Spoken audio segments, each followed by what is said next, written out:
రైతాంగానికి సంబంధించి ఇక్కడ మనకి 1,10,000 హెక్టార్లలో వరి ఉంది. అదేవిధంగా మనకి అరటి ఉంది. కొన్ని ప్రాంతాల్లో మనకి కోకో ఉంది. చాలా వరకు మనకి రొయ్యల చెరువులు, చేపల చెరువులు కూడా ఉన్నాయి. ఇప్పటికే టెంటేటివ్గా ఎక్కడెక్కడికి ప్రాబ్లం వస్తుందో టెంటేటివ్గా మేము ఇప్పటికే ఎన్యూమరేషన్ చేసి ఒక ఫిగర్ అనుకున్నాం.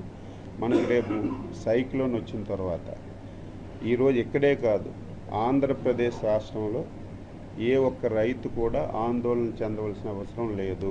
నేను మొదటే చెప్పాను, ప్రకృతి వైపరీత్యాన్ని ఆపే పరిస్థితి ఎవరికీ లేదు. కానీ వైపరీత్యం వచ్చిన తర్వాత ఎవరైనా సరే రైతులు నష్టపోతే డీటెయిల్గా ఎన్యూమరేషన్ చేసి వాళ్ళకి నష్టపరిహారం ఇవ్వడం ఒక ఎత్తు. ఇప్పటికే ఆచార్య ఎన్జీ రంగా విశ్వవిద్యాలయంలోని సైంటిస్టులను అందరినీ రెడీ చేశాం.